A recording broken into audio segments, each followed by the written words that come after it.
My mom abandoned me at birth and left my aunt to raise me. Now she's begging for help, but my cold answer left her utterly speechless. I was just chilling in my apartment when my phone lit up with my mom's contact pic. My mom never calls after 9 p.m.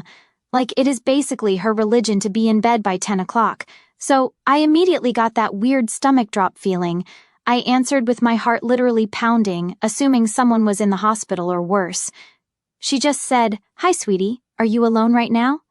In this super weird tone I had never heard before. I said, "Yeah, my roommate is out of town visiting her boyfriend." She took this deep breath and was like, "Good. I need to tell you something important, and I need you to just listen until I am finished." Y'all, I swear my life flashed before my eyes. Was she sick? Was my dad sick? Were they getting divorced after 35 years? My parents have always been like the stable couple everyone else compares themselves to, so this would be wild. She told me to sit down, and I remember grabbing my fuzzy blanket and curling up on the couch, feeling like I was 8 years old again, waiting to be punished for something. Then she started talking about Elizabeth. For context, Elizabeth is my mom's sister who I have literally never met, like, ever. She lives across the country, and they had some huge falling out before I was born. Growing up, Elizabeth was basically just this name that would come up occasionally, usually when my mom had too much wine at Christmas and would get teary-eyed looking at old photos. Dad would always change the subject, and we all just accepted that whatever happened between them was too painful to discuss. My mom started telling me about how she and Elizabeth were super close as kids. They shared a bedroom, braided each other's hair, passed notes about cute boys, the whole sister thing. But apparently, when they were in their early 20s, Elizabeth started dating this guy Tom. Mom said Tom was trouble but would not elaborate beyond that cryptic BS. According to my mom, Elizabeth completely changed after meeting Tom. She stopped calling, missed family gatherings, and when she did show up, she would get into these massive arguments with my grandparents. Things got really bad, and eventually Elizabeth just disappeared for like 6 months. No calls, no letters. This was the 80s. No cell phones, obviously. As mom is telling me all this, I am like, okay, but why the F is she calling me at midnight to rehash ancient family drama? But I could tell from her voice that this was building to something big. Then she tells me that Elizabeth showed up at her apartment one night, sobbing and pregnant. Apparently, Tom had taken off, and Elizabeth was desperate. My mom took her in, helped her through the pregnancy, and was even in the delivery room when Elizabeth had a baby girl. At this point, I am still confused about why I am hearing this now at midnight. But I let her continue. Mom said that after the baby was born, Elizabeth struggled hard. Like, could not get out of bed to feed the baby struggled. My mom stepped in, taking care of the baby while working full-time and trying to help Elizabeth get better. 3 months in, Elizabeth seemingly recovered overnight. She told my mom she had found a great job opportunity in California and was taking the baby to start fresh. My mom was relieved but suspicious. She helped Elizabeth pack, bought her a bus ticket, and gave her all the cash she could spare. The night before Elizabeth was supposed to leave, my mom came home from work to find a note on the kitchen table. Just a note saying, "I cannot do this. She deserves better. Please forgive me someday." I remember being literally frozen on my couch at this point because I could feel where this was going, but my brain was refusing to connect the dots. Mom said she panicked, called the police, but technically Elizabeth had not done anything wrong by leaving her own child. My mom was listed as next of kin, so she became the baby's legal guardian while they searched for Elizabeth. Weeks turned into months. My mom fell in love with the baby girl. When Elizabeth was finally located in California, she signed away her parental rights. My mom officially adopted the little girl and promised to never tell her the truth until she felt she was old enough to understand. I was literally shaking at this point. I remember dropping my phone and having to fumble to pick it back up because I knew what she was about to say, but could not believe it. "Sweetie," she whispered, "that baby was you. Elizabeth is your biological mother. I am actually your aunt." I could not speak, could not breathe. The woman I called Mom my entire life was actually my aunt. The mysterious sister I had never met was my biological mother, and she had abandoned me. Mom, I do not even know what to call her now, started crying, saying she had wanted to tell me for years, but never found the right time. She said Elizabeth had reached out to her last week, asking if they could reconnect after all these years, and she felt I deserved to know the truth before that happened. I hung up without saying goodbye. I still have not spoken to Elizabeth. So, yeah. Hi again. I am back, and I wish I could say things are less chaotic, but honestly, it is like the opposite. I do not even know how to start this because it is not like I did anything right after the call. I literally just sat on my couch in the dark, wrapped in my gross old hoodie, doom scrolling through Instagram reels and trying not to think about it, which, spoiler, did not work. I slept maybe 2 hours max. I woke up with that gross taste in your mouth when you know you are about to cry again. And I just kept moving. I went to the kitchen, made coffee, stared at the fridge like it was about to explain something to me. I think I texted my roommate Megan at some point, just like, hope you are having fun, do not worry about the cat, all good here. Which, lol, what a lie. There were like 3 days where I was just in autopilot mode. I went out, did my normal stuff, but I kept replaying the phone call in my head. Like I would be at the store and suddenly I would remember her voice all shaky and weird, and my chest would just go tight. I kept thinking I should call her back or at least text, but every time I picked up my phone I just got mad. Like actually mad, which is not my vibe. I am usually the let's talk it out person. But this felt different. I kept thinking, why now? Why me? Why not just keep it buried forever if you hid it this long? And then I would spiral into what else did she lie about? Which fun, love that for me. Megan came back from her boyfriend's on Sunday night, I think, and the second she walked in she was like, you okay? And I just said, yeah, I am fine. Because what else do you say? But I guess I was not hiding it very well because she kept side-eyeing me while she unpacked her bag and then finally just dropped onto the couch next to me, still wearing her boots, and said, okay, Spill. Because you look like you just found out your cat is a lizard or something. She is not subtle, lol. I do not know why, but I just blurted it all out, not even making it make sense. Just the whole my mom is not my mom thing, and how she is actually my aunt and Elizabeth is my bio mom and I am basically the family secret. Megan just sat there letting me talk, and she did not do that thing where people immediately jump in with advice, which I honestly appreciated. She just asked like normal questions, the kind you would actually ask if your best friend told you something insane. How do you know it is true? Are you going to meet Elizabeth? Do you even want to? Did your mom ever mention anything else weird? And then she asked if I wanted her to stay home for a few days, which was sweet, but I said no. I did not want her to change her plans for me. I just wanted everything to, I do not even know, go back or fast forward, just not be here. Monday morning I finally cracked and texted my mom. Do I call her mom? Aunt? I do not know. It is so weird now. I just said, we need to talk. She replied instantly like she had been waiting, and asked if I could come over after dinner. I almost said no, but I knew if I did not get answers I would just keep obsessing. So, I agreed. The rest of the day was a blur, just me trying not to think about it. But every time my phone buzzed I jumped. I kept overthinking what I would say, what I would ask, but when I got there, I just sat in my car for like 5 minutes, staring at the front door, wondering if I would feel different. I did not really. But the house felt smaller, like everything inside was a prop now.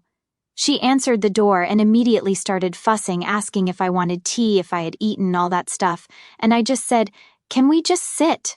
I could tell she was nervous. Her hands were shaking a little when she poured herself water, and she kept glancing at me like I would explode. I started with the obvious.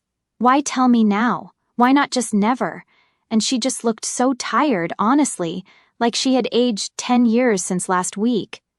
She said she had wanted to tell me for years, but every time she tried, she got scared I would hate her or that I would leave, and she just kept putting it off. Then Elizabeth reached out and she panicked. She thought if I found out from anyone else it would be worse. Which, I do not know, may be true, but it still sucked. I kept pushing. I wanted details like, what was so bad about Tom?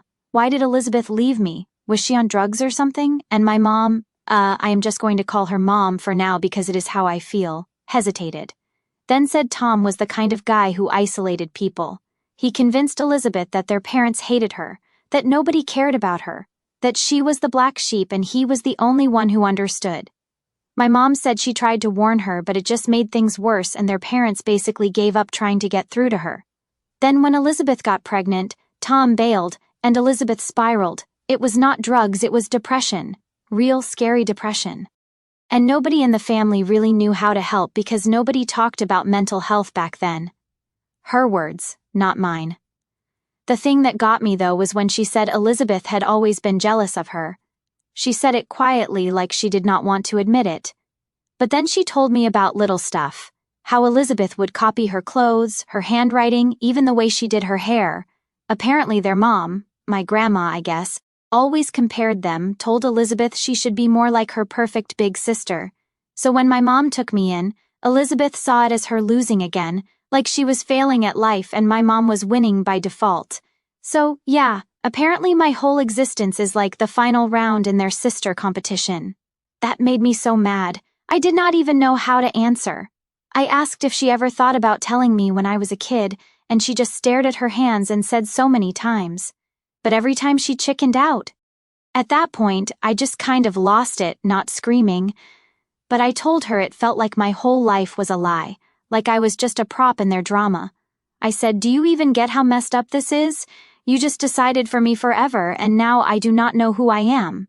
She started crying again, but I just sat there. After a few minutes, she wiped her face and told me Elizabeth wanted to meet me, said she had emailed her and asked if she could reach out, and Elizabeth wrote back a long letter. Mom said she had not read it, just forwarded it to me, said she thought it should come from her directly. I checked my email on my phone and there it was. Subject line, "Just for you." I did not open it.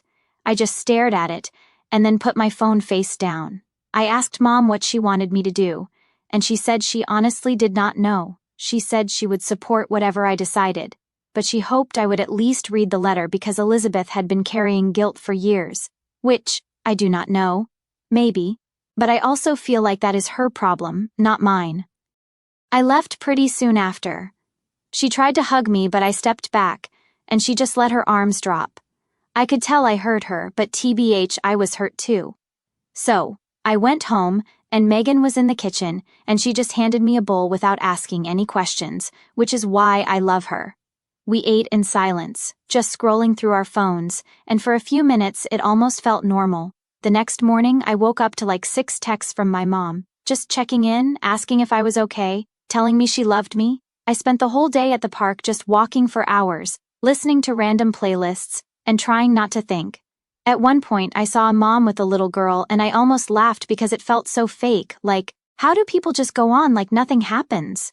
Megan kept asking if I had read the email and I kept saying no. But finally, after 3 days, I caved. I waited until she was out, poured a huge mug of tea, sat on the floor with my laptop and opened it. The letter was long and clumsy.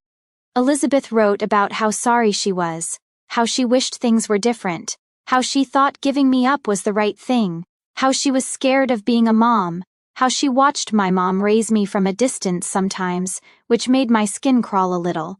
Like, what does that even mean? Was she stalking me or just like checking in with family? She said she was in therapy now, that she had spent years rebuilding her life, and that she wanted to meet me if I was willing but understood if I did not.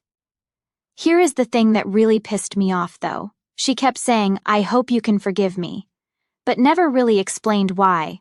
Like, she talked about being scared, about Tom being awful. But she never said, "I left because of this specific thing," just a lot of vague stuff about not being ready, feeling lost, being overwhelmed. And then she ended it with, "I love you in my own way." What does that even mean, my own way? Like passively from a distance, I do not know. I told Megan everything, and she just nodded and said, "Yeah, that is a lot." She asked if I wanted to reply, and I honestly did not know. Part of me wanted to send back a whole essay about how she does not get to just drop in now that I am an adult and expect me to be grateful. Another part of me just wanted to block her and move on. But the more I thought about it, the more I realized I needed to at least see her. Not for her, for me. I just needed answers. I needed to see her face, hear her voice, ask her all the stuff nobody else could answer. So, I sent a short reply, just said, "I got your letter, I have questions. I will meet you, but I am not promising anything." She replied within an hour, which freaked me out a little because I had not expected her to be so ready. She suggested we meet at a coffee place downtown, middle of the day, public, neutral. I agreed, but I told her I was not coming alone. Megan offered to come just to sit nearby, and I said yes. I told my mom I was going to meet Elizabeth, and she freaked out, not yelling, but clearly upset. She kept saying, "Are you sure? You do not have to do this. She is not who you think." She started going on about how Elizabeth always makes things about herself, how she twists the story, how she is still unstable, and I just snapped. I told her I am not a kid, I can handle myself, and I need to do this for me, not anyone else. She got quiet, then said, "Just promise you will be careful." I said, "Okay," but I could tell she did not believe me. So now it is, I do not even know. I am sitting here with my phone blowing up, everyone acting like I am about to walk into a minefield. And maybe I am, but I cannot just not know. I cannot go my whole life with this question hanging over me. Megan keeps saying she is proud of me for facing it head on, but honestly, I just feel tired, like permanently tired. The meeting is tomorrow. I do not know what I am going to say.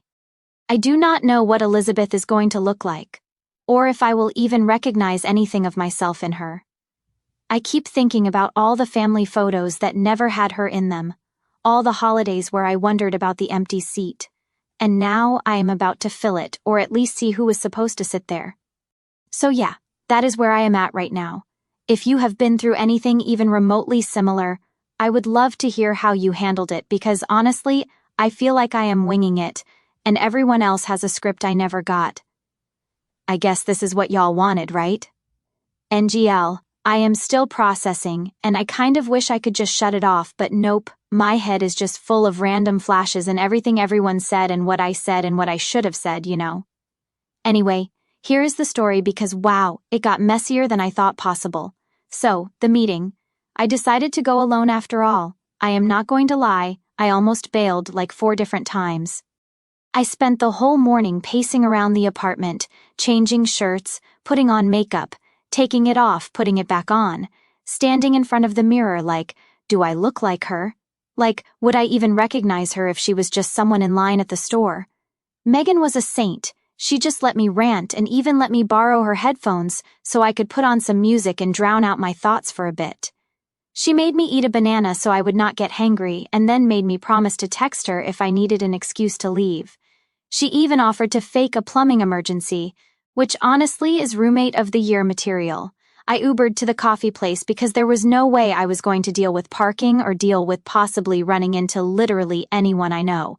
I got there 20 minutes early because I had this weird idea that if I could get the good seat, also known as farthest from the door, I would feel, I do not know, more in control. Turns out I just sat there sipping the world's most disappointing iced coffee and scrolling through Insta over and over, not reading anything. Every time the door opened, I looked up, heart in my throat, and then went back to pretending to check my notifications. There was some guy with a laptop watching soccer highlights at the next table, and a girl in a big scarf who kept glancing at me like she thought I was waiting for a Tinder date.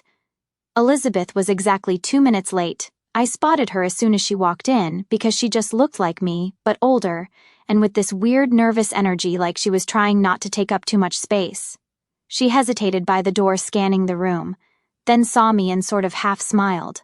I waved, not really knowing what else to do, and she came over clutching her bag like someone might steal it. So yeah, first impressions. She is taller than I expected, hair darker than mine, face a little softer. She was wearing jeans and a sweater, nothing dramatic, but her eyes were the same shape as mine, and she had this little frown line I recognized from my own mirror. We just sort of stared at each other for a second. She sat down, and we did the whole awkward, "Hi, nice to meet you. How are you?" Except like, what do you even say to someone who gave you away, and then ghosted you for almost 30 years?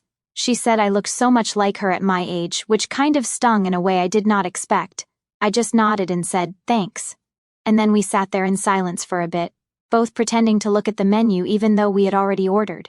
I could tell she was nervous. Her hands were fidgeting with her sleeves, picking at her nails. Honestly, I just wanted her to get to the point, but she kept asking me safe questions. How is work? Do I like living here? Is my roommate nice? I answered, but I kept my voice flat. just giving her the minimum. I wanted her to feel how weird this was for me. Like, you do not just waltz in and act like we are catching up after a semester abroad. After about 10 minutes, I just blurted out, "So, why did you leave?" She looked like I had slapped her, but I did not care. I was tired of playing nice. She started talking slow at first about how she was overwhelmed, how she was so young and alone and did not know how to be a mother. I interrupted and said, "But you had my mom, you had family." She started tearing up, saying it was not that simple, that she felt like a burden, that after Tom left, nobody looked at her the same. She said my grandparents kept comparing her to my mom, kept saying she was the problem and she just felt like she was drowning. I asked her if she ever thought about coming back. She said she did all the time, but every time she called, she would hang up before anyone answered. She said she watched from a distance, heard about my birthdays and holidays, but she never wanted to ruin things for me. I told her that is not how it works. You do not get to just peace out and then act like you are protecting me. You did not even try. She started crying, just sitting there in public, dabbing her eyes with a napkin, and I just sat back and let her. I was not going to comfort her. It did not feel right. We went back and forth for a while. She kept saying she was sorry, that she wishes she could take it all back, that she has gotten help and is different now. I told her that is great for her, but it does not really help me. I asked her if she ever thought about how it felt for me growing up feeling like I was always a little bit outside of my own life, like something was missing and I did not know what. She said she thought about it all the time. She said she had nightmares about me hating her, about me never wanting to see her. I said, maybe that is just reality. At one point, she reached across the table like she wanted to touch my hand, but I pulled back. I told her I was not ready for that. I asked her what she wanted from me, really. Did she want to be my mom now? Did she want forgiveness? Did she just want to clear her conscience so she could move on? She said she honestly did not know. She just wanted to know me, even if it was just once. This is where it got even messier because my phone started buzzing like a bunch all at once. I glanced at it and saw texts from my mom, the one who raised me, and then a missed call from my grandma. I ignored them, but then Megan texted me, "Are you good?" And I realized I had been sitting there for almost an hour. I told Elizabeth I needed a break, and she nodded, said she understood. I stepped outside, called Megan, told her I was fine but needed another 30 minutes. She told me my mom was freaking out, that she had called the apartment looking for me. I guess I should have told her where I was going, but honestly, I did not want to deal with her trying to stop me. I went back inside. Elizabeth was still there staring at her phone. I told her about the messages, and she asked if I wanted to talk about my mom. I told her I did not even know what to call either of them anymore.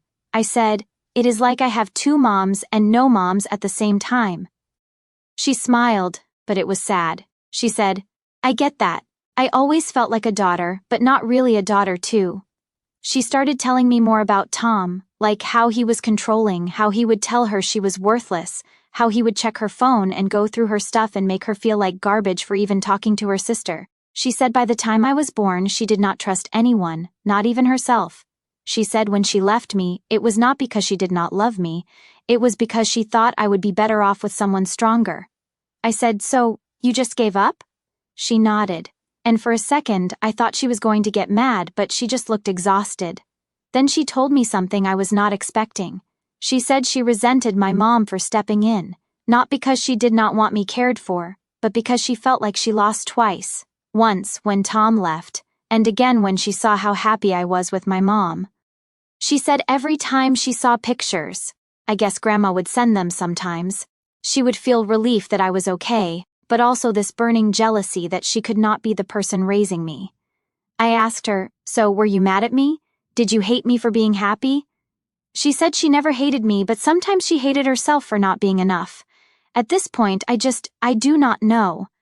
I could not tell if I felt sorry for her or if I was just angry all over again. We were both just sitting there staring at our drinks, not talking. The coffee shop started to get busier, and I noticed a couple people glancing at us, probably wondering what our deal was. I did not care. Then, because life loves drama, my phone rang again, and this time it was my grandma. I picked up just to stop the buzzing, and she immediately started asking if I was okay, if I was safe, if I needed a ride home. I told her I was fine, that I was with Elizabeth, and she just sighed and said, "You know how your mother gets." I said, "Which one?" And she went quiet. Then she said, "Just come for dinner tonight if you can. We all need to talk." I told her I would think about it, hung up, told Elizabeth about the dinner invite. She looked nervous, said she had not seen her parents in years, not since she signed the papers. She asked if I wanted her to come. I said I did not know, but maybe it was time for everyone to stop hiding. The last half hour was a blur. We talked about stupid stuff, favorite movies, music, foods we hate. She laughed when I said I still cannot eat Brussels sprouts, said it was genetic. I could see little pieces of myself in her, which was honestly the weirdest part of all. At the end, we just kind of sat there, neither of us wanting to leave first. She finally stood up, slung her bag over her shoulder, and said she hoped I would call her again. I said I would think about it. She nodded, then just walked out. No hug, no tears, just gone. When I got home, my mom was waiting in the kitchen. I could tell she had been crying.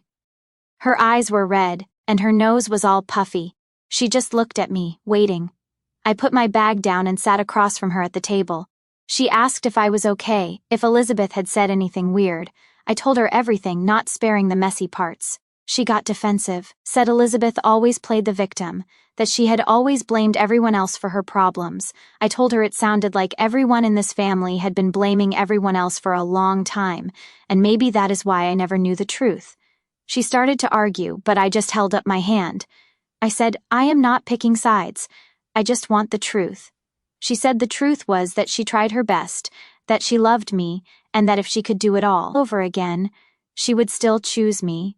I told her I believed her, but that did not mean I was not angry. Megan came home in the middle of all this and just quietly put her headphones on and went to her room because, yeah, who wants to walk into that?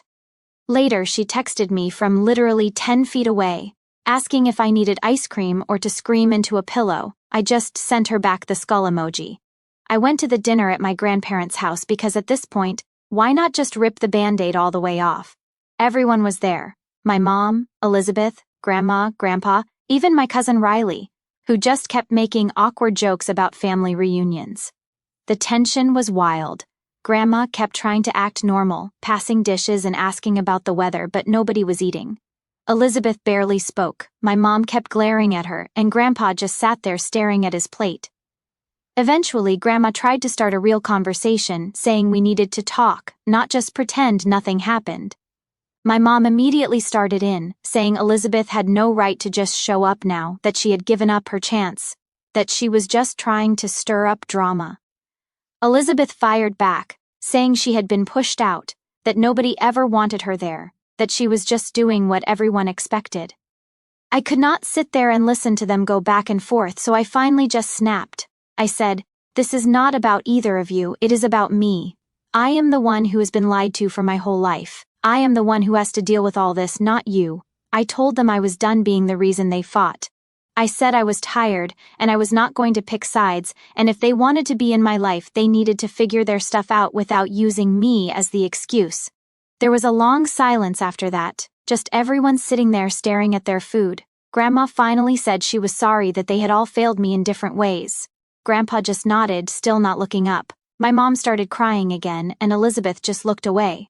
I left before dessert, just grabbed my bag and walked out. Nobody tried to stop me. Now I am back in my apartment, Megan asleep, the cat curled up on my blanket, and I am sitting here wondering what comes next. I do not feel better exactly, but I do feel clearer. Like, at least I finally said what I needed to say. I do not know if I will ever really forgive either of them, or if I even want to, but I do know I am not going to let them keep using me to fight old battles.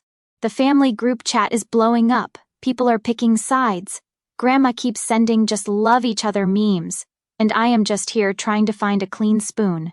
If you read this far, thanks. And if you have advice, I will take it because honestly, I have no idea what I am doing. Next steps, no clue. But for once, it feels like it is actually up to me. I keep trying to write this in my notes app, and every time I get halfway through, I realize I sound like I am recapping a soap opera. But if you have read my earlier posts, you know I am not exaggerating. If anything, I am probably leaving stuff out because it is just too much to process in one go. Anyway, here is what happened after that mess of a dinner where I basically told my whole family to stop using me as a human shield in their sibling war. So, next morning, I woke up to 4 missed calls from my grandma, a string of texts from my mom, yeah, I am still calling her that IDC, and a random thinking of you. Hope you are okay email from Elizabeth. I ignored all of them. I just sat there in bed scrolling through my feed trying to care about someone's vacation pics or a meme about cats, but my brain was just stuck on replay. My Aunt Tracy, Mom and Elizabeth's other sister, yes, there is a third. She lives in Florida and never visits. Telling everyone to have some grace, which is rich coming from her, TBH. Megan came into my room with a mug of coffee and just sat on the edge of my bed like she was about to tell me my dog died. Instead, she just nudged me and said, "Your grandma has been calling here too. Are you going to answer?" I told her I did not want to talk to anyone, and she shrugged, said I should at least let people know I am alive. I finally texted my grandma and said, "I am fine, just need space, love you." She immediately sent back 10 heart emojis and a paragraph about how family can heal if we try. I just put my phone face down and stared at the ceiling for like an hour. That day was just weird. I went for a long walk, bought myself a donut, sat in the park watching 2 kids try to catch a squirrel.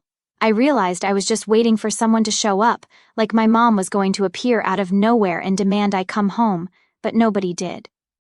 And by the time I got back to the apartment, Megan was making pasta and playing music, and it almost felt normal again. She asked if I wanted to watch a movie, and I said yes. So, we watched some dumb comedy and ate pasta out of the pot with forks because we were too lazy to do dishes. It was the first time in days I did not feel like I was about to snap. But then the next day, everything exploded. I woke up to a voicemail from my grandpa, which is wild because he never calls anyone. His voice was all scratchy. He just said, "Call me when you can, we need to talk." I felt sick listening to it because he sounded so tired, like he had aged a decade overnight. I waited until afternoon and then called him back, half hoping he would not pick up. He did, and after a long silence he just said, "I am sorry you had to find out this way." I asked him what he meant, and he just kept apologizing, saying he should have stepped in, that none of this was fair to me or Elizabeth or my mom. He said Grandma was really struggling, that my mom was barely sleeping, and that Elizabeth had called him crying. I asked if he was mad at me and he just said, "No, never," but he was sad. He said families are like knots. It is easy to tie them, but so hard to untangle. I did not know what to say, so I just listened. After that call, I felt weird, like guilty but also annoyed because now I was responsible for everyone's feelings again. So, here is where it gets even more dramatic. I thought things would just simmer down if I ignored everyone for a while, but nope. Instead, everyone started fighting in the family group chat, like actually fighting. Grandma telling everyone to stop. My mom accusing Elizabeth of manipulating me. Elizabeth saying she just wanted a chance to explain. Tracy chiming in from Florida with, "Let's all take a breath." Grandpa sending a link to an article about forgiveness. Like, okay. At one point, Riley dropped a meme of a burning bridge and then left the chat completely. I let it all scroll past and muted the notifications. It got worse when my mom showed up at my door that night. She knocked, and when I opened it, she just stood there clutching her keys so hard her knuckles were white. Megan hovered in the kitchen trying to look busy. My mom came in and sat on the couch. Did not even take off her coat. She said she needed to talk, and I said fine, but only if she was honest. She started crying, which honestly at this point just made me feel numb. She said she was scared, that she was losing me, that she did not know how to fix it. I told her it is not about fixing it. It is about actually dealing with it for once. I said I was tired of being the glue and I refused to keep holding everyone together. She asked if I was going to see Elizabeth again. I said I did not know. She said if I did, she wanted to be there. I told her that would not happen. She got angry then, not yelling but her voice sharp. She said Elizabeth always ruins everything and that she is only reaching out now because she wants something. I asked her what that even meant, and she just shook her head. Said, "You do not understand that Elizabeth was always like this, making everything about her, needing attention, never satisfied." I told her, maybe that is true, but it is not my problem to solve. She got up and left. I just sat there for a while, staring at the dent in the carpet from where her suitcase always sat when she would visit. Megan came in, handed me a glass of water and said, "That was a lot." I nodded, and she just sat with me in silence. Hours later, I got a text from Elizabeth. She said she was sorry for causing so much trouble, that she never meant to blow up my life, that if I did not want to see her again, she would respect it. She said she was leaving town in 2 days but would stay at a hotel in case I changed my mind. I did not reply at first, but I could not stop thinking about it. I called Grandma, asked how she was, and she just sighed, said she was tired but glad I called. She told me she loved me no matter what, and that even if everyone else was fighting, she would always be here. I asked if I should meet Elizabeth again, and she said only if I wanted to, not for anyone else. Next day, things hit a new level of awkward. I went to get groceries and ran into Riley in the parking lot. He gave me this huge hug, said he was sorry for the memes, that he did not know what else to do. He said the family was losing it, that Grandma was crying, Grandpa was barely talking, and Tracy kept texting him recipes like that was going to fix anything. He asked if I was okay, and I said, honestly, I do not know. He said he would back me up, whatever I decided. We ended up just standing there leaning on my car, talking about literally anything else. When I got home, there were 3 missed calls from my mom, which I ignored. That night, I decided to see Elizabeth one last time. Not for her or for my mom, but because I needed to know if there was anything else, anything left unsaid. I texted Megan, told her where I was going, set up my phone to share my location. Safety first. I Ubered to the hotel, which was this sad little place near the highway, and waited in the lobby until she came down. She looked tired, older than before, like all the family drama had taken something out of her. We sat in the little lounge area, and she asked if I wanted coffee. I just shook my head. I told her I had questions and I wanted real answers, not just I did not know what to do or I was scared. She nodded, said she understood. So I asked her point blank, why come back now? Why not 20 years ago? Why not when I graduated, or when Grandma got sick, or literally any other time? She took a long time to answer. She said she had tried more than once, but every time she reached out, my mom shut her down. She said Mom would say I was not ready, or that it would ruin my life, or that I was better off not knowing. She said she believed her for a long time, but then she realized she was just scared. Scared that if I met Elizabeth, I would leave her behind. I asked if that was true, and she said she did not know, but she thought it was possible. She said my mom was always the fixer, always the one who held everything together, and losing me would be the final proof she had failed.